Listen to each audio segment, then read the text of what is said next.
கைப்பட சொல்லுங்க. நாம் ஆராதிக்கிற கர்த்தர் அவர் வல்லமையுடைய தேவன், அதனால மகிமையானவைகளை செய்வார். ஹல்லேலூயா. ஆமாம், நம்ம வாழ்க்கையிலே அவர் மகிமையானவைகளை செய்வார். ஆமென். ஹல்லேலூயா. இந்த வேத பகுதியில் மரியாள் உடைய வாயிலிருந்து புறப்பட்ட ஒரு வார்த்தை பாருங்க. 1 அதிகாரம் 34வது வசனத்தை வாசிப்போம். அதற்கு மரியாள் தேவதூதனை நோக்கி, இது எப்படி ஆகும்? நான் புருஷனை அறியேனே என்றார். ஆமென். வல்லமை உடையவர் மகிமையானவைகளை எனக்கு செய்தார் என்று அறிக்கை செய்த அந்த மரியாள் தான் கொஞ்ச நேரத்துக்கு முன்னாடி ஆமென் தேவதூதனை பார்த்து ஒரு கேள்வி கேட்கிறாள், இது எப்படி ஆகும்? அல்லேலூயா. அங்க என்ன நடந்துச்சு? ஒரு தேவதூதன் அவள் இருந்த அறைக்குள்ளே வருகிறான். ஸ்திரீகளுக்குள்ளே நீ யார் பாக்கியவதி என்று வாழ்த்துகிறார். அந்த வாழ்த்துகிற சத்தத்தை கேட்ட பொழுது அவளுக்கு ஒரு கலக்கம் வருகிறது. பிற்பாடு தேவதூதன் சொல்லுகிறான், நீ ஒரு குமாரனை பெறுவாய், அவருக்கு இயேசு என்று பெயரிடுவாய் என்று சொல்லி. கேட்குற செய்தி நல்லா இருக்கிறது, ஆனால் கேட்குற செய்திக்கும் தன் வாழ்க்கைக்கும் சம்பந்தம் இல்லை. அப்போ அவள் கேட்குறான், இது எப்படி ஆகும்? நான் தான் புருஷனையே அறியலையே, அப்போ எனக்கு எப்படி ஒரு குமாரனை கொடுப்பீங்க? அவருக்கு எப்படி இயேசு? அப்படின்னு எல்லாம் கேள்வி வருகிறது. அல்லேலூயா. பரிசுத்த ஆவியானவருடைய நிழல் உன் மேலே என்ன செய்யும்? வரும். அதனால நீ கற்பந்தரித்து ஒரு குமாரனை பெறுவாய் என்று சொன்ன உடனே அவள் சரீரத்தில் ஒரு மாற்றம் என்ன செய்கிறதுங்க? வருகிறது. ஒரு அடையாளத்தையும் அவர் தருகிறார். யோவான் ஸ்நானுடைய தாய் சகரியா எலிசபெத் இப்பொழுது உன்னுடைய உறவின் முறையாளாகி அவள் 3 மாதம் அவளை போய் பாருன்னு சொல்லி ஒரு அடையாளத்தையும் கற்றுத்தருகிறார். அல்லேலூயா. அல்லேலூயா. அப்போ இப்போ அவள் அறிக்கை செய்கிறாள், வல்லமை உடையவர் மகிமையானவைகளை எனக்கு என்ன செய்தார்? ஆனால் தேவன் செய்த அந்த வல்லமை நிமித்தம் அந்த மகிமையான காரியத்தை ஏற்றுக்கொள்ளுகிறதுக்கு அவரால் முதல்ல என்ன செய்ய முடியல. ஒரு கேள்வி கேட்கிறார், இது எப்படி ஆகும்? இது எப்படி ஆகும்? வல்லமை உடையவர் மகிமையானவைகளை எப்பெல்லாம் அவரால் செய்ய முடியும் அப்படின்னா, இது எப்படி ஆகும் என்கிற கேள்வி எங்கெல்லாம் இருக்குதோ அங்கெல்லாம் தேவன் தம்முடைய வல்லமையினால மகிமையான காரியங்களை செய்ய அவரால் முடியும். அல்லேலூயா. சத்தமாக சொல்லுங்க. அல்லேலூயா. இது எப்படி ஆகும்? இதெல்லாம் எப்படிங்க நடக்கும்? இதெல்லாம் நடக்குமா? இதெல்லாம் சாத்தியமா? இப்படியெல்லாம் நடக்க முடியுமா? இந்த வார்த்தையெல்லாம் நிறைவேறுமா? அப்படின்னு எங்கெல்லாம் ஒரு கேள்விக்குறி, எங்கெல்லாம் ஒரு ஐயம் இருக்கிறதோ அங்கெல்லாம் தேவன் தம்முடைய வல்லமையினால மகிமையான காரியங்களை செய்கிறவர். ஆமென். வேதத்தில் அநேக காரியங்கள் இருந்தாலும் ஒரு 2-3 வசனங்களை தியானிக்க தேவன் நமக்கு உதவி செய்வாராக. ஆமென். 2 ராஜாக்கள் 3ஆம் அதிகாரத்துக்கு வந்துருங்க. அப்படியே 7வது வசனத்தை நாம் வாசிக்கலாம். கலகம் பண்ணினால் வருகிறீரா என்று யூதாவின் ராஜாவாகிய யோசேபாத்தை கேட்டு அனுப்பினதற்கு அவன், நான் வருகிறேன். கேட்டு அனுப்பினது யாருங்க? இஸ்ரவேலின் ராஜா. யாருங்க? இஸ்ரவேலின் ராஜா. யூதாவின் ராஜாவினிடத்தில் ஒரு கேள்வி என்னன்னா, நான் இது மாதிரி மோவாப்பின் ராஜாவுக்கு விரோதமாக போகிறேன், ஏன்னா எனக்கு விரோதமாக கலகம் பண்ணுகிறான், நீங்கள் என் கூட வருவீங்களா? அப்போ இவன் சொல்லுகிறான், நான் வாரேன். எந்த வழியாக போகணும்? அவன் சொல்லுகிறான், ஏதோமின் வழியாய் போய் மோவாபியரை முறியடிக்கலாம். அல்லேலூயா. அப்போ இப்போ ஏதோமின் ராஜாவையும் கூட கூட்டிக்கிறான். எந்தெந்த ராஜாலாம் ஒன்று சேர்ந்துருக்கிறாங்க? யூதாவின் ராஜா, இஸ்ரவேலின் ராஜா, ஏதோமின் ராஜா. சொல்லுங்க பாப்போம் 3 பேரையும். யூதாவின் ராஜா, இஸ்ரவேலின் ராஜா, ஏதோமின் ராஜா. இந்த 3 ராஜாக்களும் ஒன்று சேர்ந்து மோவாப்புக்கு விரோதமாய் படையெடுக்க வனாந்தர மார்க்கமாக தங்கள் படைகளை எல்லாம் நடத்தி கொண்டு போகிறான். அல்லேலூயா. 9வது வசனத்துடைய கடைசி பகுதியில், அவர்கள் 7 நாள் சுற்றி திரிந்த போது அவர்களை பின் செல்லுகிற இராணுவத்துக்கும் மிருக ஜீவன்களுக்கும் தண்ணீர் இல்லாமல் போயிடுச்சு. அந்த வனாந்தரத்தில் ஒருவேளை வழி தெரியாமல் சுற்றினாங்களோ என்னமோ தெரியல, 7 நாள் அவங்க சுற்றியாச்சு. ஆமாம். இப்போ எல்லாத்துக்கும் குடிக்கிறதுக்கு என்ன கிடையாதுங்க? தண்ணி கிடையாது. அப்பொழுது அங்கே எலிசா என்கிற ஒரு தீர்க்கதரிசியின் இடத்துல போய் என்ன செய்கிறாங்க? ஒரு கேள்வி, எங்களெல்லாம் அவங்க கையில் ஒப்பு கொடுக்கறதுக்கு தான் ஆண்டவர் ஒரு வேளை எங்களை கொண்டு வந்து இப்படி அலை விடுறாரோ, நாங்கள் தண்ணி இல்லாமல் நிற்கிறோமே அப்படின்னு சொல்லி ஒரு கேள்வி வைக்கும் பொழுது அவர் தீர்க்க தரிசனமாக சொல்லுகிறார், இல்லை, கர்த்தர் உங்கள் கையில் அவங்கள என்ன செய்வார்? ஒப்பு கொடுப்பாரு. நீங்கள் காற்றையும் காண மாட்டீங்க, மழையையும் காண மாட்டீங்க. நீங்கள் வனாந்தரத்தில் ஒரு வாய்க்கால் என்ன செய்யுங்க? வெட்டுங்க. அந்த வாய்க்கால் எல்லாம் தண்ணீரால் என்ன செய்யும்? நிரம்பும். அல்லேலூயா. சத்தமாக சொல்லுங்க. அல்லேலூயா. அந்த வசனத்தை நாம் வாசிப்போம். 3ஆம் அதிகாரம் 16-17 வாசிக்கலாம். அவன் கர்த்தர் உரைக்கிறது என்னவென்றால், இந்த பள்ளத்தாக்கில் எங்கும் வாய்க்கால்களை வெட்டுங்கள், காற்றையும் காண மாட்டீர்கள், மழையையும் காண மாட்டீர்கள், ஆனாலும் நீங்களும் குடிக்கும்படிக்கு தண்ணீரால் நிரப்பப்படும். அல்லேலூயா, ஆமென். ஆண்டவருடைய வார்த்தை சொல்லுகிறது, நீங்க காற்றையும் பார்க்க மாட்டீங்க, மழையும் பார்க்க மாட்டீங்க. நீங்க பள்ளத்தாக்குல எந்த அளவுக்கு வாய்க்காலை விட்டுருக்கீங்களோ அந்த வாய்க்கால் முழுவதும் தண்ணி நிரம்பத்தக்கதாக, ஆமென், தண்ணீரால் அந்த பள்ளத்தாக்கு அந்த வாய்க்கால் என்ன செய்யப்படும்? நிரப்பப்படும். அல்லேலூயா. 7 நாள் சுற்றி திரிந்தும் தண்ணீர் இல்லை. தண்ணீர் இல்லாத சூழ்நிலையில தீர்க்கதரிசி சொல்லுகிறான், நீங்க பள்ளத்தாக்குல என்ன செய்யுங்க? வாய்க்காலை எங்கும் வெட்டுங்க, அதெல்லாம் தண்ணியால நிரம்பும். ஆமென். இது கேட்கறதுக்கு ஒருவேளை அது ஒரு கேள்விக்குறியா இருக்கலாம், இது எப்படி ஆகும்? ஆமா, எல்லாம் வாய்க்காலும் நிரம்பத்தக்கதான். அதுவும் காத்து வரும் மழை வரும்னா கூட நம்பலாம். காத்தும் வராது மழையும் வராது, ஆனால் தண்ணி வரும்னு எப்படி நாம ஏற்றுக்கொள்ள முடியும் அப்படிங்கிற ஒரு கேள்வி இருந்தாலும், அவர்கள் ஆண்டவரை விசுவாசித்து கர்த்தருடைய வார்த்தையை விசுவாசித்து தங்களை என்ன செய்தார்கள்? ஒப்பு கொடுத்தார்கள். அந்த தாகத்துல பள்ளத்தாக்குல வாய்க்கால் வெட்டி இருக்கிறாங்க. அல்லேலூயா. தாகத்தில் பள்ளத்தாக்கில் என்ன வெட்டியிருக்காங்க? வாய்க்காலை வெட்டியிருக்காங்க. அடுத்த நாள் காலையில் ஏதோமிலிருந்து வந்த தண்ணீர் அந்த வாய்க்காலை எல்லாம் என்ன செஞ்சுட்டுங்க? நிரப்பிற்று. ஆமென். அல்லேலூயா. அவளுக்கு குடிக்க தண்ணி மாத்திரமல்ல, கர்த்தருடைய வார்த்தையின்படியே மோவாபின் மேல் ஒரு ஜெயத்தையும் கர்த்தர் என்ன செய்தாருங்க? கட்டளையிட்டார். கைகளை தட்டி கர்த்தர் ஸ்தோத்திரம் பண்ணுவோம். எப்படி ஆகும் என்கிற இடத்துல வல்லமை உடையவர் மகிமையானவைகளை செய்கிறார். அல்லேலூயா. நாம் எதிர்பார்க்கிறபடி அவர் கிரியை செய்கிற தேவன் அல்ல, நாம் எதிர்பாராத வழியிலே அவர் நமக்கு உதவி செய்கிற ஆண்டவர். அல்லேலூயா.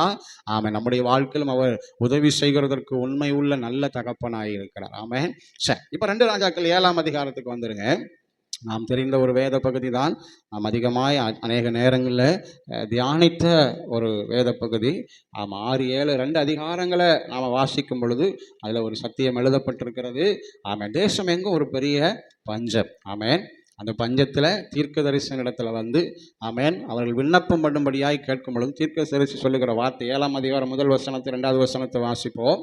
அப்பொழுது எலிசா, கர்த்தருடைய வார்த்தையை கேளுங்கள், நாளை இந்நேரத்தில் சமாரியாவின் வாசலிலே ஒரு மரக்கால் கோதுமை 1 சேக்கலுக்கும் 2 மரக்கால் வார்கோதுமை 1 சேக்கலுக்கும் விற்கப்படும் என்று கர்த்தர் சொல்லுகிறார் என்றான். அல்லேலூயா.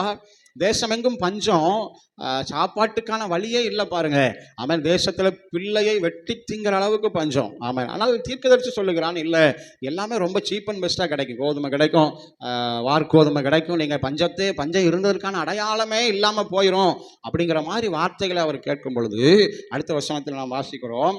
அப்பொழுது ராஜாவுக்கு கைலாகு கொடுக்கிற பிரதானி ஒருவன் தேவனுடைய மனுஷனாக எலிசாவுக்கு பிரதியுத்தரமாக, இதோ கர்த்தர் வானத்தின் மதகுகளை உண்டாக்கி, வானத்தின் மதகுகளை திறப்புண்டாக்கினாலும் இப்படி என்ன செய்யாது? இதெல்லாம் நடக்கிறதுக்கு வாய்ப்பு இல்லை. தீர்க்கதரிசி என்னது உடான்னு சொல்றியா? எப்படிங்க? நம்ம காலத்துல என்ன சொல்லியிருப்பாங்க? சும்மா அவர் பாட்டுக்கு என்ன செய்யறாரு? உருட்டுறாரு. என்ன செய்யறாரு? ஜான்பால் சும்மா உருட்டுறாரு. அவர் பாட்டுக்கு ஊழியக்காரர் வாய்க்கு வந்ததை என்ன செய்யறாரு? உருட்டுறார். இது வைக்குமா அது வைக்குமா, இங்கே எல்லாம் பஞ்சம், தேசமே எப்படி இருக்கு? பஞ்சத்தில் இருக்கு அப்படின்னு. நம்மளும் நிறைய நேரம் தேவனுடைய வார்த்தை என்னவா தான் நினைக்கிறோம்? சொல்லுங்க, நீங்கள் அப்படி இல்லைன்னு வைங்களேன். நிறைய விசுவாசிகள் எப்படி தான் நினைக்கிறாங்க? உருட்டு மாதிரி தான் நினைக்கிறாங்க. அல்லேலூயா. பரிசுத்தமாக வாழணும்னா அது எப்படி தெரியுது? அது பெரிய பொய்யா தெரியுது. இதெல்லாம் எப்படிங்க நடக்கும்? நம்ம வாழ்கிற உலகமே பாவம் நிறைந்த உலகம் தானே, அதில் நாம் எப்படி பரிசுத்தமாக வாழ முடியும்? அல்லேலூயா. ஆமாம். ஆண்டவருக்காக கொடுங்க, கர்த்தர் உங்களுக்கு கொடுப்பார். கர்த்தருடைய ராஜ்யத்துக்காக பிரயாசப்படுங்க, உங்களுக்கு பலன் கிடைக்கும் அப்படின்னா அது எப்படி தான் தெரியுதுங்க நிறைய பேருக்கு? ஆமாம், உருட்டாக தான் தெரியுது. அல்லேலூயா. ஆமாம், நல்ல பாசு ஊழியக்காரங்க என்ன செய்கிறாங்க? ஆமாம், கறக்கிறக்கு வழியை பார்க்குறாங்க அப்படின்னு நினைக்காங்க. அல்லேலூயா. இங்கேயும் அப்படித்தான் ஒரு ஆள் என்ன செய்கிறாருங்க? சொல்கிறார், என்னையா நீர் பாட்டுக்கு வாய்க்கு வந்ததெல்லாம் அடிக்கிறது, அப்படியெல்லாம் நடக்க வாய்ப்பு இருக்கா? வானத்தையே திறப்பாக்கி கொட்டினாலும் நடக்காதுங்கிறார். அல்லேலூயா. அல்லேலூயா. ஆமாம். அதே அதிகாரத்தில் 7ஆம் அதிகாரத்தில் நாம் கடைசி பகுதியை திருப்பிக் கொள்வோம். 18வது 19வது வசனத்தை வாசிப்போம். 1 சேக்கலுக்கும்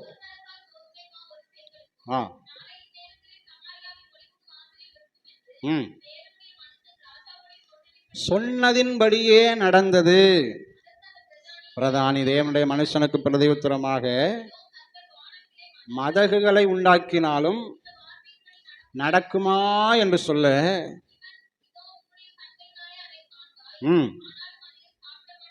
என்றானே. அந்த பிரகாரம் தானே அவனுக்கு நடந்தது. நெருக்கி மிதித்ததினாலே அவன் செத்து போனான். அல்லேலூயா. அவ்வளவு ஆயிரக்கணக்கான ஜனங்களுக்கு நடுவில் அவன் ஒருத்தன் தான் செத்து போனானா. அல்லேலூயா. ஏன்னா அவன் தான் கேள்வி கேட்டவன், இதெல்லாம் நடக்குமாயா?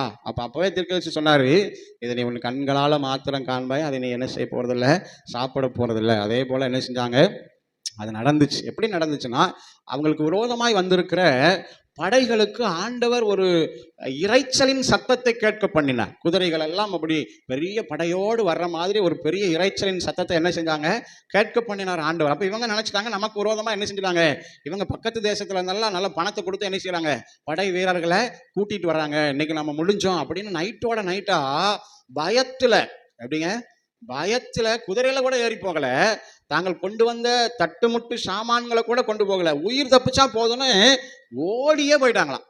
அல்லேலூயா.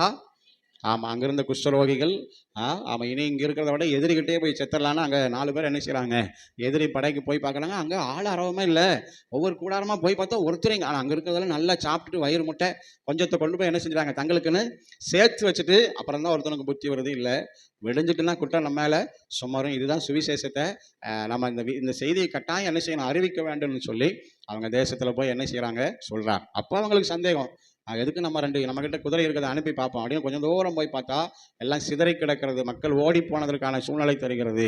அப்புறம் வந்து தேசத்தில் சொல்கிறாங்க, எல்லா ஜனங்களும் எதிரிகளுடைய அந்த பாளையத்தை கொள்ளையிட்ட பொழுது கர்த்தருடைய வார்த்தை நிறைவேறிற்று. அல்லேலூயா. அப்போ இது எப்படி ஆகும், இது எப்படி நடக்கும் என்கிற சூழ்நிலையில வல்லமை உடையவர் மகிமையான காரியங்களை செய்கிறார். அல்லேலூயா.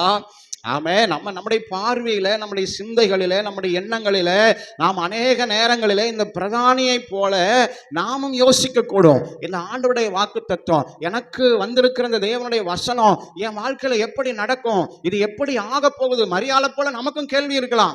அல்லேலூயா. இல்லைங்க, தேவன் மரியாதை எப்படி வல்லமையுடையவர் மகிமையானவர்கள் எனக்கு செய்தார் என்று அறிக்கை செய்ய வைத்தாரோ அதே போல நம்மையும் அறிக்கை செய்ய வைப்பார். அல்லேலூயா. அவர் சொன்ன வார்த்தையின்படியே நடந்தது. அல்லேலூயா. மரியாதை வாழ்த்தும் பொழுது எலிசபெத் சொல்லுகிறாள், அவருடைய நல்ல ஒரு வார்த்தை இருக்கிறது, 1ஆம் அதிகாரம், விசுவாசித்தவளே பாக்கியவதி, கர்த்தராலே சொல்லப்பட்டவைகள் அவளுக்கு என்ன செய்யும், நிறைவேற. வசனம் 45 வாசிங்க. விசுவாசித்தவளே பாக்கியவதி.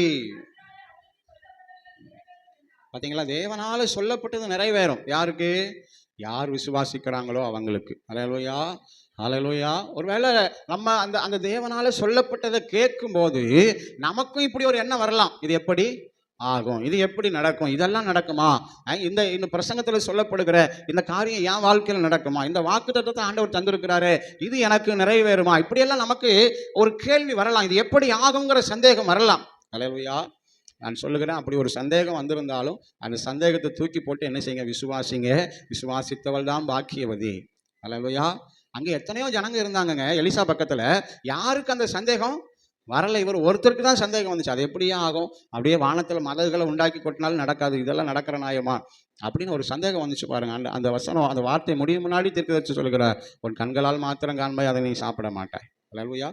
எவ்வளவு பெரிய துர்பாக்கியமான ஒரு நிலை, அவிசுவாசம். நாம விசுவாசம் உடையவர்களாக இருப்போம், கர்த்தருடைய வார்த்தையை நம்புவோம், தேவனுடைய வார்த்தைக்கு நம்ம விட்டு கொடுப்போம். ஆமென்.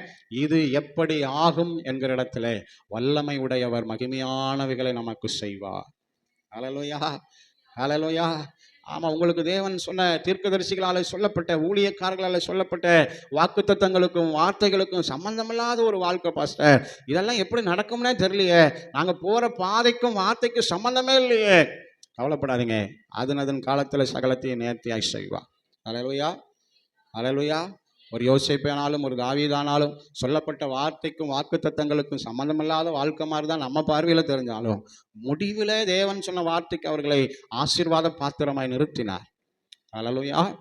ஆமென். அதே போல நம்மையும் நம்முடைய பிள்ளைகளையும் நம்முடைய சந்ததியும் கர்த்தர் தந்த வாக்குத்தத்தம் வார்த்தைக்கு ஆசீர்வாதமான பாத்திரங்களாய் அவர் நிறுத்த வல்லமையுடைய தேவன். அல்லேலூயா. சத்தமா சொல்லுங்க அல்லேலூயா. ஆமென். அவர் சொல்லியும் செய்யாதிருக்கிற ஆண்டவர் அல்ல, அவர் நிறைவேற்றுகிறதற்கு உண்மையுள்ள கர்த்தர். அவரல்லே சொல்லுவோம். ஹல்லேலூயா. ஆமென். பிள்ளைகளை குறித்தோ, திருமண காரியங்களை குறித்தோ, எதிர்காலங்களை குறித்தோ, வேலை வாய்ப்புகளை குறித்தோ, பொருளாதாரங்களை குறித்தோ, ஆசீர்வாதங்களை குறித்தோ, ஆண்டவருடைய வாக்குத்தத்தத்திற்கும் வாழ்க்கைக்கும் சம்பந்தம் இல்லாமல் இருக்கலாம், ஆவிக்குரிய வாழ்க்கை குறித்தாக இருக்கலாம். ஹல்லேலூயா. ஆமா, எதை குறித்தும் நீங்க சோர்ந்து போகாம அவர் வார்த்தையை மாத்திரம் இறுக பற்றி கொள்ளுங்க. விசுவாசித்தவளே பாக்கியவதி, கர்த்தராலே அவளுக்கு சொல்லப்பட்டவைகள் நிறைவேறும். அல்லேலூயா. நான் தீர்க்க தரிசனமாய் சொல்லுகிறேன், நீங்கள் விசுவாசித்தால் உங்களை போல பாக்கியவதி பாக்கியவான் யாரும் இல்லை. கர்த்தர் உங்களுக்கு சொன்னவைகள் நிச்சயமாய் நிறைவேறும். அல்லேலூயா. அது நிறைவேறும் போது உங்க இருதயம் அதிசயப்பட்டு பூரிக்கும், நீங்களே ஆச்சரியப்படுவீங்க, பார்க்கிற எல்லாரும் ஆச்சரியப்படுவாங்க. அல்லேலூயா. சரி, இரண்டாவதாக ஆதியாகமம் 18:13 பாருங்க. ஆதியாகமம் 18:13 தெரிந்த வசனம் தான், நாம் வாசிப்போம். அப்பொழுது கர்த்தர் ஆபிரகாமை நோக்கி, சாராள் நகைத்து கிழவியாயிருக்க பிள்ளை பெறுவது மெய்யோ என்று சொல்வானேன். இப்ப ஆபிரகாமை பார்த்து ஆண்டவர் சொல்றாரு, ஆபிரகாமே, சாராள் உனக்கு பின்னாடி கூடாரத்துக்குள்ள உட்கார்ந்து இருக்கிறா, ஆனா அவ ஒரு வார்த்தை சொல்லுகிறாள். என்ன சொல்லுகிறாள்? என் புருஷனும் கிழவன், நானும் கிழவி, எனக்கு எப்படி ஒரு பிள்ளை பேர் உண்டாக வாய்ப்பு இருக்கு? இதெல்லாம் மெய்யா உண்மையா நடக்குமா? இப்படியெல்லாம் நடக்கிறதுக்கான வாய்ப்பு இருக்குதான்னு சொல்வானேன்.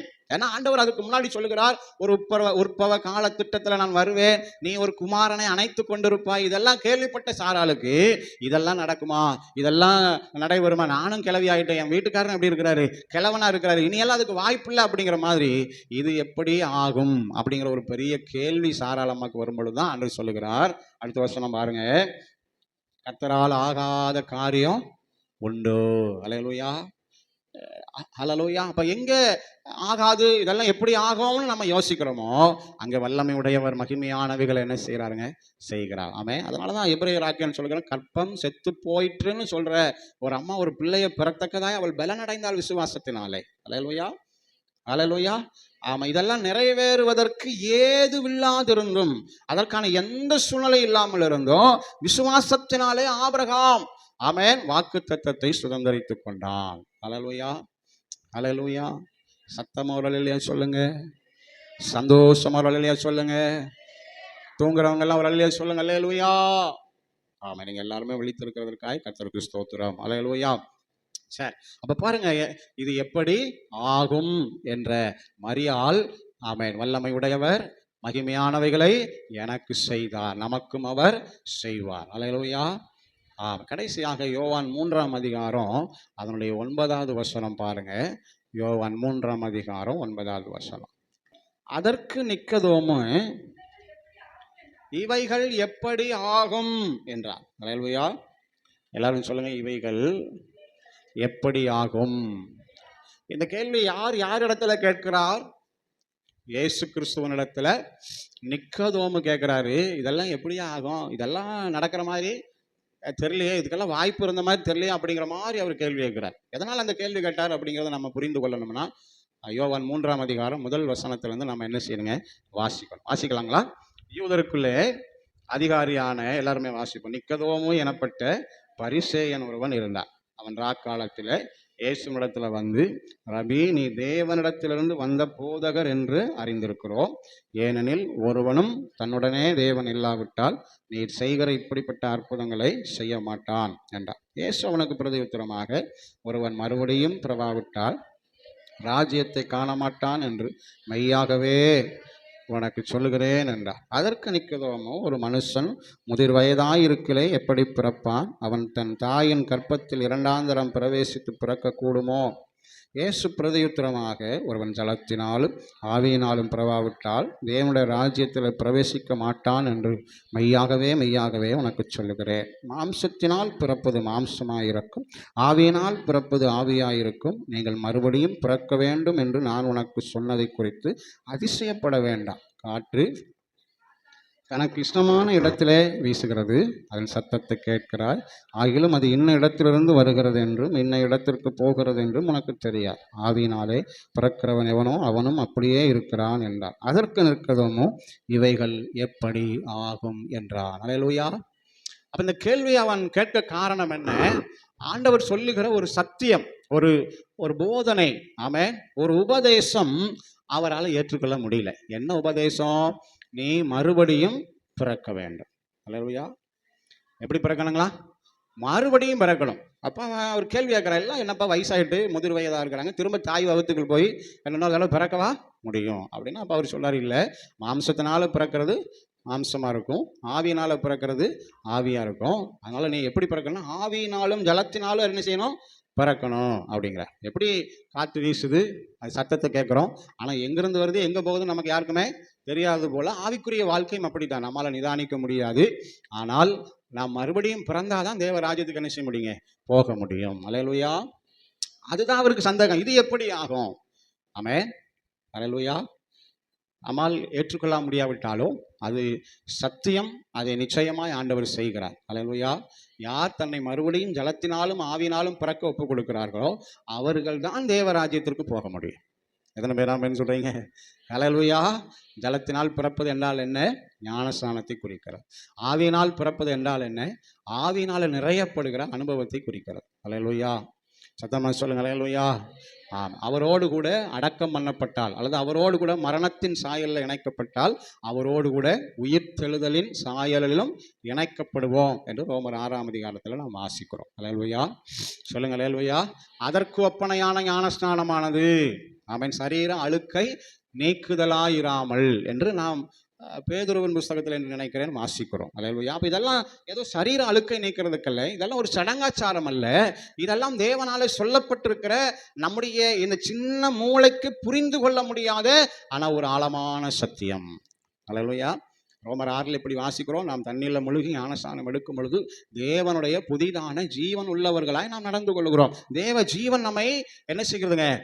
நமக்குள்ள வருகிறது, நம்மை ஒரு புதிய பிறப்பாக மாற்றுகிறது. ஆமென். அல்லேலூயா. அல்லேலூயா. அவன் மறுபடியும் ஜெனிப்பிக்கப்படுகிற மறுபடியும் பிறக்கிற ஒரு அனுபவம் நமக்குள்ள உண்டாகிறது. ஆமென். அவர் நல்லவர். Praise the Lord. சத்தமாக சொல்லுங்க. அல்லேலூயா. அப்ப இதையெல்லாம் புரிந்து கொள்ள முடியாத ஒரு நிக்கதோமு கேட்கிற ஒரு கேள்விதான், இது எப்படி ஆகும்? அவன் யாருங்க? சாதாரண மனிதன் அல்ல, அவன் வசனங்களை எல்லாம் கற்று தேர்ந்த ஒரு போதகன். அடுத்த வசனத்தை வாசிங்க, 10வது வசனத்தை.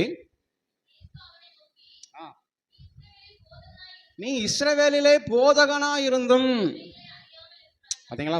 நிறைய நேரத்தில் பாஸ்டர்மார்களுக்கே என்ன செய்ய மாட்டேங்குதுங்க, நிறைய சத்தியங்களை விளங்கி கொள்ள முடிவது இல்லை. அல்லேலூயா. சொல்லுங்க. சொல்ல மாட்டீங்களா? அல்லேலூயா. உண்மை அதுதான், உண்மை அதுதான். அல்லேலூயா. ஆண்டவர் நல்லவர். இந்த வசனத்தை விளங்கி கொள்ள கர்த்தர் நமக்கு இருதய கண்களை என்ன செய்யுங்க? திறப்பாராக. வசனத்தின் மகத்துவங்களை காணும்படி என் கண்களை திறந்தருளும் என்று தாவீது சொல்லி. எல்லாரும் இந்த வசனத்தை புரிந்து கொள்ள முடியாது, எல்லாரும் இதில் இருக்கிற கருகலான சத்தியங்களை உணர்ந்து கொள்ள முடியாது.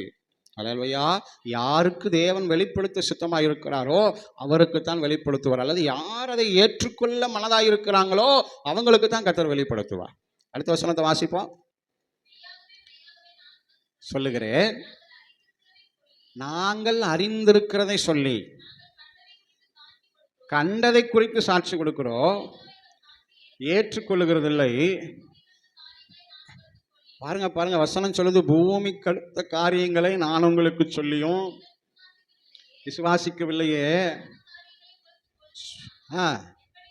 அப்ப இந்த மறுபடியும் பிறக்கிறது பூமிக்கு அடுத்த காரியம், அதைவே உங்களால் விசுவாசிக்க முடியலைன்னா இன்னும் பரம காரியங்கள் நிறையா இருக்குதுப்பா, அதெல்லாம் சொன்னால் நீங்கள் எப்படி விசுவாசிப்பீங்க? ஒரு போதகனிடத்தில் ஆண்டவர் கேட்கிறார். அல்லேலூயா.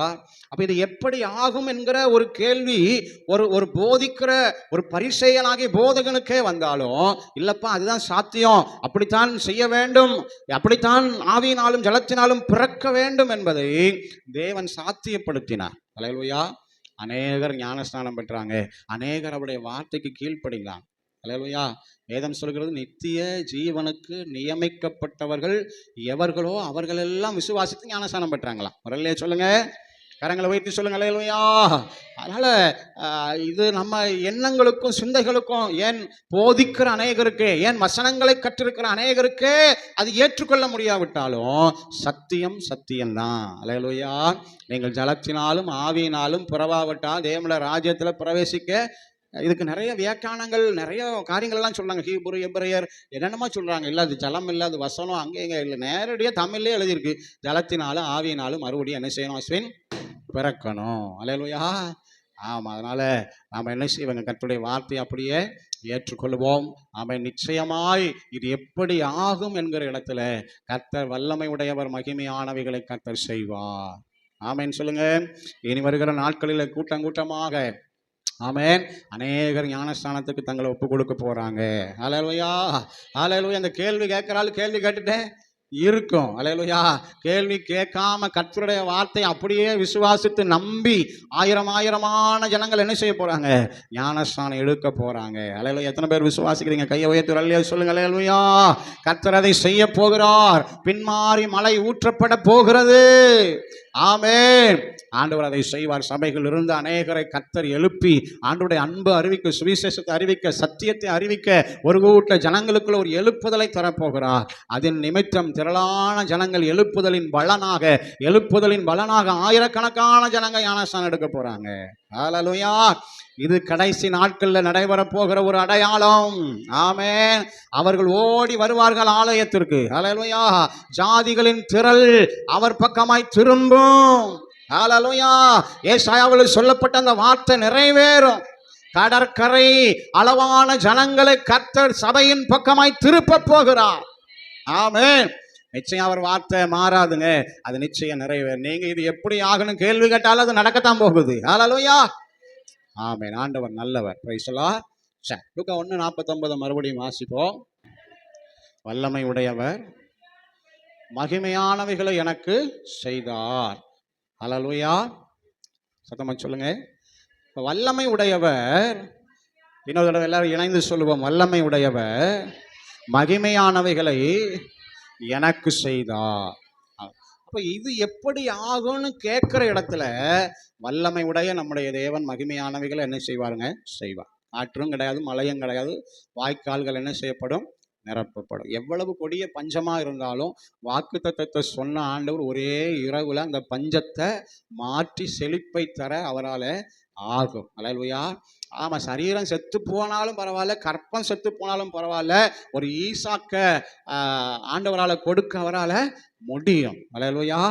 ஆமா, இது எப்படி ஆகும்? மறுபடியும் பிறக்கிறது ஜலத்தினால ஆவியினால திரும்ப எப்படி பிறக்க முடியும்? அப்படி கேள்வி கேட்டாலும் இல்லை, தங்கள் யாரெல்லாம் அர்ப்பணிக்கிறாங்களோ அவங்களுக்கெல்லாம் மறுபடியும் பிறக்கிற ஒரு அனுபவத்தை, அவருடைய ஜீவனை நமக்குள்ள வைக்கிற அந்த பெரிய காரியத்தை ஞானஸ்நானத்துல கர்த்தர் செய்கிறார். ஆமென். அந்த விலையேறப்பட்ட திரியேக தேவனில் ஒருவராகிய பரிசுத்த ஆவியானவர் நமக்குள்ள வந்து வாசம் பண்ணி நம்மை ஆளுகை செய்கிற தேவனாய் இருக்கிறார். அல்லேலூயா. அல்லேலூயா. ஆம். இரண்டாவதாக இந்த மரியாள் சொல்லுகிற இந்த வார்த்தையிலிருந்து வல்லமை உடையவர் மகிமையானவைகளை எனக்கு செய்தார் என்கிற அந்த வார்த்தையிலிருந்து நாம் கற்றுக்கொள்ளுகிற காரியம் என்னன்னா, ஆண்டவராக இயேசு கிறிஸ்து இந்த பூமியில ஒரு கன்னியின் வயிற்றில் என்ன செய்யறாருங்க? உற்பத்தி ஆகி குழந்தையாக பிறக்கிறார். அல்லேலூயா. அப்ப இதுக்கு முன்னாடியும் ஒரு கன்னிகை கர்ப்பவதி ஆனது கிடையாது. இதற்கு பின்னாடியும் ஒரு கன்னிகை கர்ப்பவதி ஆக போறதும் இல்லை. அல்லேலூயா. அதனால தான் மரியாள் சொல்லுகிறாள், வல்லமை உடையவர் மகிமையானவைகளை எனக்கு செய்தார். அல்லேலூயா. அப்ப வல்லமை உடையவர் மகிமையானவைகளை எனக்கு செய்தார் என்கிற அந்த மகிமையில அடங்கி இருக்கிற ஒரு காரியம் என்னன்னா, இதுக்கு முன்னும் இதற்கு பின்னும் இப்படி ஒரு மகிமையை, இப்படி ஒரு தேவனுடைய செயலை, இப்படி ஒரு தேவனுடைய காரியத்தை பார்க்கலேன்னு சொல்ற அளவுக்கு கர்த்தர் வல்லமையை வெளிப்படுத்தி மகிமையானவைகளை செய்கிறவர். அல்லேலூயா. நான் சொல்றது நீங்க புரியுவீங்கன்னு நினைக்கிறேன். உங்க வாழ்க்கையிலும் என் வாழ்க்கையிலும் கூட இதற்கு முன்னும் இதற்கு பின்னும் தேவன் இப்படி ஒரு மகிமையான காரியத்தை செய்யலைங்க அப்படின்னு சொல்லுகிற அளவுக்கு மரியாளுக்கு செய்தது போல நமக்கும் அவர் மகிமையானவைகளை செய்ய அவர் உண்மை உள்ள தேவனாய் இருக்கிறார். ஆமென். நாம் வேதத்துல ஒரு பகுதியை நாம் வாசிக்கலாம். யோசுவாவின் புஸ்தகம் அதனுடைய 10ஆம் அதிகாரம் 14வது வசனம் பாருங்க. இப்படி கர்த்தர் ஒரு மனிதனுடைய சொல் கேட்ட அந்த நாளை ஒத்த நாள் அதற்கு முன்னும் இல்லை, அதற்கு பின்னும் இல்லை. எல்லாருமே எடுத்துட்டீங்களா? யோசுவாவின் புஸ்தகம் அதனுடைய 10ஆம் அதிகாரம் 14வது வசனம். இப்படி கர்த்தர் ஒரு மனிதனுடைய சொல்லை கேட்ட அந்நாளிலே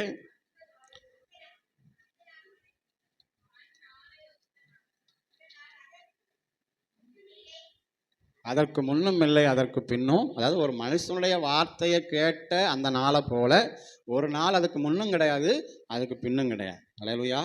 அப்படி என்னதான் ஆண்டவர் ஒரு மனுஷனுடைய வார்த்தையை கேட்டு செஞ்சாரு அப்படிங்கிறத நாம் வாசிக்கும் பொழுதுங்க, 10வது வசனத்திலிருந்து நாம் எல்லாரும் சேர்ந்து வாசிக்கலாங்களா? கர்த்தரோ அவர்களை இஸ்ரவேலுக்கு முன்பாக கலங்க பண்ணினார். ஆகையால் அவர்களை கிபியோனிலே மகா சங்காரமாக மடங்கடித்து பெத்ரோனுக்கு போகிற வழியருகே துரத்தி அசக்கா மட்டும் மக்கதா மட்டும் முறிய அடித்தார்கள். அவர்கள் பெத்ரோனிலிருந்து இறங்குகிற வழியிலே இஸ்ரவேலுக்கு முன்பாக ஓடி போகையில் அசக்கா மட்டும் ஓடுகிற அவர்கள் மேல் கர்த்தர் வானத்திலிருந்து பெரிய கற்களை விழப்பண்ணினார். அவர்கள் செத்தார்கள். இஸ்ரவேல் புத்திரர் பட்டயத்தால் கொல்லப்பட்டவர்களை பார்க்கிலும் கல்மழையினால் செத்தவர்கள் அதிகமாயிருந்தார்கள். கர்த்தர் எமோரியரை இஸ்ரவேல் புத்திரர் முன்பாக ஒப்பு கொடுக்கிற நாளிலே யோசுவா கர்த்தரை நோக்கி பேசி, பின்பு இஸ்ரவேலின் கண்களுக்கு முன்பதாக, சூரியனே நீ கிபியோன் மேலும், சந்திரனே நீ ஆயலோன் பள்ளத்தாக்கின் மேலும் தரித்து நில்லுங்கள் என்றான். அப்பொழுது ஜனங்கள் தங்கள் சத்துருக்களுக்கு நீதியை சரிகட்டு மட்டும் சூரியன் தரித்தது, சந்திரனும் என்றது. இது யாசேரின் புஸ்தகத்திலே எழுதியிருக்க இல்லையா? அப்படியே சூரியன் அஸ்தமிக்க தீவிரிக்காமல் ஏறக்குரிய ஒரு பகல் முழுவதும் நடுவானத்தில் நின்றது. இப்படி கர்த்தர் ஒரு மனிதனுடைய சொல்லை கேட்டு அந்த நாளை ஒத்த நாள் அதற்கு முன்னும் இல்லை, அதற்கு பின்னும் இல்லை. கர்த்தர் இஸ்ரவேலுக்காக யுத்தம் பண்ணினார். அல்லேலூயா. அப்ப பாருங்க, யுத்தத்துல சத்துருவை முறியடிக்கணும்னா இன்னும் கொஞ்சம் நேரம் நம்ம யுத்தம் பண்ணணும் அப்படிங்கிற ஒரு சூழ்நிலை. இன்றைக்கு யுத்தம் 24 மணி நேரம் நடக்குது. இன்றைக்கு யுத்தமெல்லாம் எப்பெல்லாம் நடக்குதுங்க சொல்லுங்க? திடீர்னு நைட்டு என்ன செஞ்சிடறாங்க? இஸ்ரேல் மேலே கொண்டு ஈரான் போடுறாங்க, ஈரான் மேலே கொண்டு இஸ்ரேல் போடுறாங்க, ரஷ்யா மேலே கொண்டு உக்ரைன் போடுறாங்க, உக்ரைன் மேலே கொண்டு ரஷ்யா. இப்போ எப்போ வேணால் வருது, பகலில் வருது, நைட்டில் நைட்டு 12 மணி 1 மணி எப்போ வேணால். அன்னைக்கெல்லாம் யுத்தம் அப்படி கிடையாது. சூரியன் மறையும் போது யுத்தம் என்ன செஞ்சிடணுங்க? நின்றணும். சூரியன் உதிக்கும் போது யுத்தம் தொடங்குச்சுன்னா அந்த வெளிச்சத்தில் தான் யுத்தம், இருட்டிலெல்லாம் யுத்தம் பண்ணவே கூடாது. அன்னைக்கு அது ஒரு நியதியாக என்ன செஞ்சிருந்தாங்க? ராஜாக்கள் நாட்களில் வைக்கப்பட்டிருந்தது. அல்லேலூயா. இப்போ யோசுவாவுடைய யுத்தம் பெருசு. யோசுவாவுடைய சத்துருக்கள் ரொம்ப அநேகம். அவங்களை எல்லாரும் முறியடிக்கணும் அப்படின்னா அவர் பகல் நிச்சயம் என்ன செய்யணுங்க? நேரம் அதிகமாக தேவை. சரி, விட்டுட்டு நாளைக்கு முறியடிச்சிடலாம் அப்படின்னா அது ஒரு வேளை சாத்தியம் இல்லாமல் போயிட கூடாது. அதனால இப்போ இவர் ஒன்று செய்கிறார், கர்த்தர்கிட்ட பேசுகிறார். யார்கிட்ட பேசுகிறாருங்க சொல்லுங்க? கர்த்தர்கிட்ட யார் பேசுகிறா? யோசுவா. அப்படி இருக்குங்களா அந்த வசனம்? பாதியிலிருந்து வாசிக்கலாம், பாதியிலிருந்து வாசிக்கலாம். யோசுவா கர்த்தரை நோக்கி பேசி, எல்லாரும் சொல்லுங்க, யோசுவா கர்த்தரை நோக்கி பேசி. அப்ப யோசுவா கர்த்தர்கிட்ட என்ன செஞ்சிருக்கிறாருங்க? பேசியிருக்கிறார். ஒரு என்ன செய்ய உரையாடல் நடந்திருக்கிறது. என்ன நடந்திருக்குதுங்க? உரையாடல் நடந்திருக்கிறது. ஆமென். அல்லேலூயா. ஒரு தகப்பன் பிள்ளைகிட்ட பேசுற மாதிரி. ஆமென். நீங்களாம் பேசியிருக்கீங்க இல்லையா அப்பா அம்மாட்ட? அல்லேலூயா. என்னப்பா செய்யலாம், இப்படி ஒரு சூழ்நிலை இருக்குது, இதை ஜெயிக்கிறதுக்கு என்ன செய்யலாம், இது மாறுறதுக்கு என்ன செய்யலாம்? யாரெல்லாம் பேசியிருக்கீங்க? நம்ம எல்லாருமே பேசியிருக்கிறோம். அந்த மாதிரி இப்போ ஆண்டவர்கிட்ட யோசுவா பேசுகிறார். யுத்தம் பெருசாக தெரியுது, சத்துருக்கள் நிறைய பேர் இருக்கிறாங்க. நீங்கள் வானத்திலிருந்து கல்லெல்லாம் அடிச்சும் பேசுங்க, கல்லெல்லாம் போட்டு கொன்னோம், இன்னும் சத்துருக்கள் எப்படி இருக்கிறாங்க? நிறைய பேர் இருக்காங்க. இப்போ இவங்களெல்லாம் முறியடிக்கணும்னா எனக்கு ஒரு யோசனை தோணுது. ஆண்டவரே, இந்த சூரியனை கொஞ்ச நேரம் என்ன செய்யுங்க? நிறுத்தி வைங்க. ஆண்டவர் நல்லவர். அதனால சூரியன் நிற்கிறது மாத்திரமல்ல, இப்போ என்ன செய்யணும்? சந்திரனும் நின்னாதான் பூமியில் எப்படி இருக்குங்க? பகல் இருக்கும். அந்த இரவு பகல் மாறாமல் கரெக்டாக என்ன செய்ய முடியும்? வர முடியும். அதனால ஆண்டவர்கிட்ட பேசிட்டு, ஆண்டவரே நீங்கள் எனக்கு என்ன செய்யணும்? இப்படி செஞ்சால் நிச்சயம் நான் ஜெயிச்சிருவேன் சத்துருவை, நீங்கள் எனக்கு உதவி செய்யுங்க அப்படின்னு பேசிட்டு இஸ்ரவேலுடைய கண்களுக்கு முன்பதாக இப்போ ஆண்டவர் சொல்கிறாரு, நான் சொல்லணுங்கிற அவசியம் இல்லை, நீயே என்ன செய்ய. என்னங்க இப்படியெல்லாம் பேசியிருப்பாங்கன்னு நினைக்கிறீங்களா இல்லையாங்க? நிச்சயம் பேசியிருப்பாங்க. அல்லேலூயா. நீயே சூரியனை பார்த்து சொல்லு யோசுவா, நீயே சந்திரனை பார்த்து சொல்லு யோசுவா, அது நிற்கும். அல்லேலூயா. ஏன்னா மோசைகிட்ட சொன்னார்ல, ஏப்ப எங்கிட்ட பேசுகிற, உன் கையில் இருக்கிற கோலை நீட்டி செங்கடலை 2 பிரித்து விடுன்னு சொன்னார்ல. அல்லேலூயா. ஹல்லேலூயா. அந்த ஆண்டவர் இப்ப யோசுவா என்ன சொல்றாரு, நீ ஏன்பா என்கிட்ட நீயே சொல்லி செய், அதெல்லாம் நடக்கும், சூரியன் நிற்கும், சந்திரன் நடக்கும். ஹல்லேலூயா. ஆமா, இப்போ யோசுவா சொல்லுகிறார், சூரியனே நீ எங்க நில், கிபியோன் மேல நில். அப்படிதாங்க இருக்குங்க.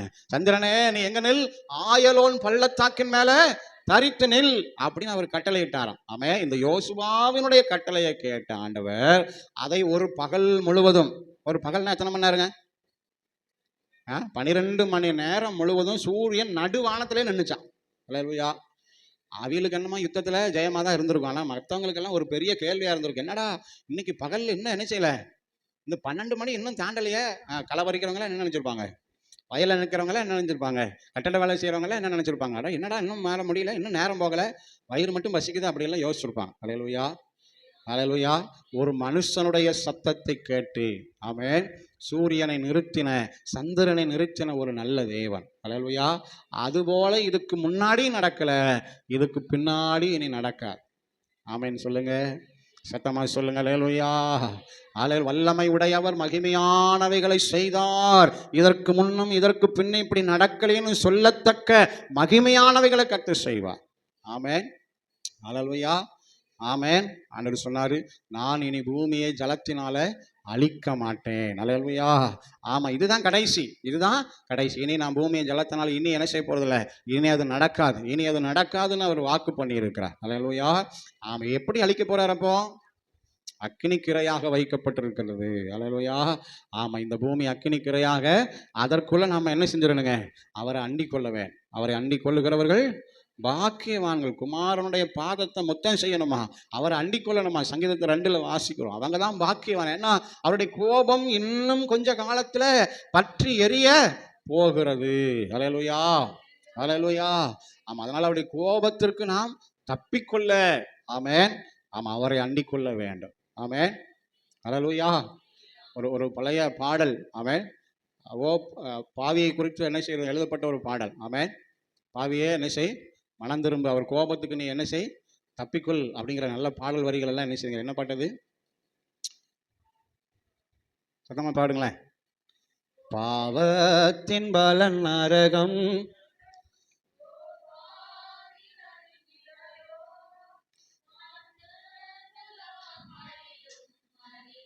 காணா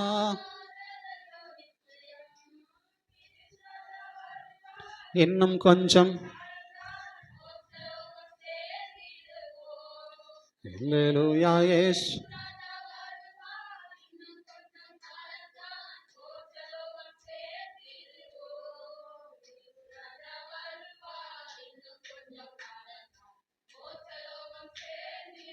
அப்போ தேவனுடைய கோபம் பற்றி எரிகிற ஒரு கடைசி காலத்துல நாம் என்ன செய்திருக்கிறோங்க, வந்திருக்கிறோம். ஹல்லேலூயா.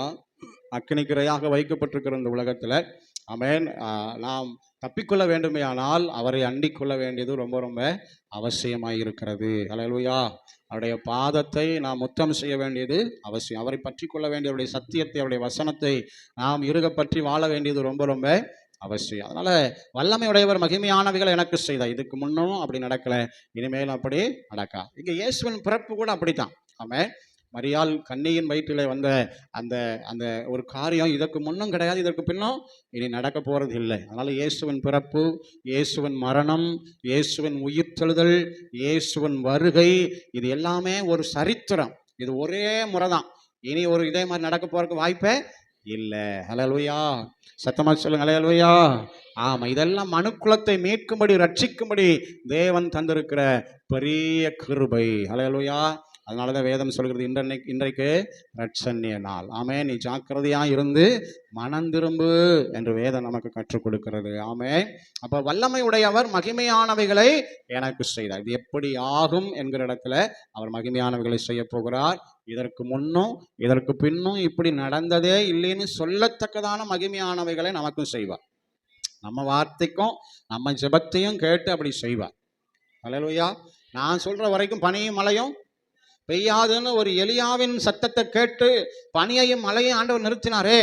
ஆமென். நீங்களும் நானும் ஆண்டவரோட பேசி ஆண்டவருடைய வார்த்தைக்கு செவி கொடுத்து ஆண்டவருடைய சத்தத்தை கேட்டு செய்வோமே ஆனால் நம்ம வாழ்க்கையிலும் அப்படிப்பட்ட சரித்திரம் வாய்ந்த அல்லது சரித்திரத்தில் சொல்லப்படுகிற ஒரு காரியத்தை நம்மை கொண்டும் செய்ய அவரால் ஆகும். எத்தனை பேர் ஆமென் சொல்றீங்க? ஆமென். நாம் விசுவாசிப்போம், தேவனை என்ன செய்வோம்? சார்ந்து கொள்ளும். சரி, வல்லமை உடையவர் மகிமையானவைகளை எனக்கு செய்தார். எல்லாரும் அறிக்கை செய்வோம். வல்லமை உடையவர் மகிமையானவைகளை எனக்கு செய்தார். அதில் அந்த வார்த்தை எனக்கு செய்தார்ங்கிற வார்த்தையை நம்ம 3வது பாயிண்டை எடுக்க போகிறோம். ஆமென், ஆமென். மரியாள் எனக்கு செய்தார்னு ஒரு ஆணித்தரமான நம்பிக்கையோடு சொல்ல முடியுமானால் நம்முடைய வாழ்க்கையிலும் நாமும் அப்படி சொல்ல வைக்கிறதற்கு தேவனால கூடும். ஆமென். என் வாழ்க்கையிலையும் மகிமையானவைகளை செய்தாருங்க. அல்லேலூயா, அல்லேலூயா. என் பரிசுத்தத்தினால, என் நீதியினால, என்னுடைய திறமையினால அப்படியா? இல்லை, அவர் வல்லமை உடையவர். அதனால என் வாழ்க்கையில் மகிமையானவைகளை செய்தார். அல்லேலூயா, ஆமென். நாமளும் அப்படி சொல்ல முடியும். எனக்கு மகிமையானவைகளை செய்தார். அல்லேலூயா. ஏன்னா நான் ஆராதிக்கிற தேவன் எப்படிப்பட்டவர்? வல்லமை உடையவர். கர்த்தர் நடுவில் இருக்கிறார். அவர் வல்லமை உள்ளவரும் ரட்சிக்கிறவருமாய் இருக்கிறார்னு நம்ம அந்த புஸ்தகத்தில் நான் வாக்குத்தத்த வசனங்களில் வாசித்தது போல, அல்லேலூயா, செப்பனியா 3:17 வாசித்தது போல நாம் ஆராதிக்கிற ஒரு வல்லமை உடையவர். அப்போ மரியாளை போல நாமும் அந்த வசனத்தின் அடிப்படையில் விசுவாசத்தோடு சொல்ல முடியும், வல்லமை உடையவர் மகிமையானவைகளை எனக்கு செய்வார், செய்தார், செய்வார். அல்லேலூயா. இனி வருகிற நாட்களிலே வல்லமை உடைய தேவனை ஆராதிக்கிற நம்ம வாழ்க்கையிலையும் வல்லமையின் தேவன் மகிமையானவைகளை செய்வார். அல்லேலூயா. நீங்க இதெல்லாம் எப்படி நடக்கும்னு எந்த காரியத்திலெல்லாம் சொல்றீங்களோ அதிலெல்லாம் மகிமையான காரியங்களை செய்வார். அல்லேலூயா. இந்த பிள்ளையெல்லாம் ரட்சிக்கப்படுமா? இந்த புருஷனெல்லாம் கர்த்தர் மாற்றுவாரா? இந்த சூழ்நிலையெல்லாம் எனக்கு மாறுமா? இந்த பொருளாதார நிலையில் இருக்கிற சிரமங்கள் எல்லாம் எனக்கு மாறுமா? இந்த வியாதியில் இருந்தெல்லாம் எனக்கு ஒரு விடுதலை கிடைக்குமா? இந்த தரித்திரத்திலிருந்தெல்லாம் ஒரு மாற்றம், எதெல்லாம் இது எப்படி ஆகும் அப்படிங்கிற ஒரு கேள்வி இருக்கிறதோ அதிலெல்லாம் வல்லமை உடையவர் மகிமையானவைகளை நமக்கு செய்வார். அல்லேலூயா. ஆவிக்குரிய வாழ்க்கையில் ஒரு மாற்றம் வரும். ஆமென். நம்முடைய பொருளாதார நன்மைகளில் ஒரு மாற்றம் வரும். நம்முடைய தரித்திரத்தின் வாழ்க்கையில் ஒரு மாற்றம் வரும். ஆமென். சரீரம் செத்து போன என்ற இடத்துல ஒரு உயிர் மீட்சி வரும். எந்த உறுப்புகள் எல்லாம் செயலந்து போயிற்று என்று இருக்கிறதோ அதிலெல்லாம் ஒரு உயிர் மீட்சியை தேவன் தருவார். அது இதெல்லாம் எப்படி ஆகும் என்கிற சத்தம் தொனிக்கிற இடத்துல கர்த்தருடைய சத்தம் எப்படி தொனிக்கும்? நான் வல்லமை உடையவர், நான் மகிமையானவைகளை உனக்கு செய்வேன் என்று ஆண்டவருடைய சத்தம் தொனிக்க போகிறது. அல்லேலூயா. சத்தமா சொல்லுங்க, அல்லேலூயா. தேவனால் எல்லாம் கூடும். ஆமென், ஆமென். வல்லமை உடையவர் மகிமையானவைகளை எனக்கு இதுக்கு முன்னும் கிடையாது, இதுக்கு பின்னும் கிடையாது. இப்படி ஒரு அற்புதங்க இன்னாருடைய வாழ்க்கையில், இந்த கிராமத்தில் இயேசுவை நம்புகிற இவங்க வாழ்க்கையில் கர்த்தர் இப்படி ஒரு அற்புதம் செஞ்சாருங்க. இப்படி ஒரு அற்புதம் செஞ்சாங்க. இதுக்கு முன்னாடி அப்படி நான் கேள்விப்பட்டதே இல்லைங்கிற மாதிரி ஒரு அற்புதத்தை நம்ம வாழ்க்கையில், நம்ம குடும்பங்களில் கர்த்தர் செய்வார். எத்தனை பேர் ஆமென்னு சொல்றீங்க? எத்தனை பேர் இந்த வார்த்தையை விசுவாசிக்கிறீங்க? கையை உயர்த்தி சொல்லுங்க, அல்லேலூயா. ஆமென். இப்படி ஒரு அற்புதம் இந்த சபையில் நடந்துச்சுங்க. இப்படி ஒரு அற்புதத்தை நான் இது வரைக்கும் கேள்விப்படவே இல்லைங்க. இப்படியெல்லாம் கர்த்தர் செஞ்சாருங்க அப்படின்னு சொல்லத்தக்கதாய் சபைகளிலே, குடும்பங்களிலே, தனிப்பட்ட வாழ்க்கையில கர்த்தர் வல்லமை உடையவர் மகிமையானவைகளை நமக்கு செய்வார். அல்லேலூயா, அல்லேலூயா. ஆமென். வல்லமை உடையவர் மகிமையானவைகளை எனக்கு எனக்கு எனக்கு என் தனிப்பட்ட வாழ்க்கையில், என் குடும்பத்தில் அவர் செய்வார்னு நாம் விசுவாசிப்போம், நம்புவோம், அவைகளை அறிக்கை செய்வோம். ஆமென். ரோமர் 4ஆம் அதிகாரத்தில் ஆபிரகாமை குறித்து ரோமர் ஆக்கியோன் எழுதி வைத்திருக்கிறார். அது நம்புகிறதற்கு ஏதுவில்லாமல் இருந்தும் வாக்குத்தத்தம் பண்ணினவர் அதை நிச்சயமாய் நிறைவேற்ற வல்லவர் என்று நம்பி அது விசுவாசத்தில் அறிக்கை செய்து விசுவாசத்தில் வல்லவன் ஆனானாம். அல்லேலூயா, அல்லேலூயா. ஆண்டவர் நல்லவர். வாசிக்கலாமா அந்த வசனத்தை? ரோமர் 4ஆம் அதிகாரம் வாசி.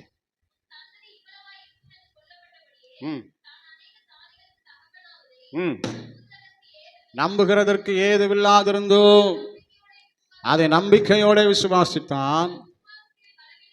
இருக்கவில்லை,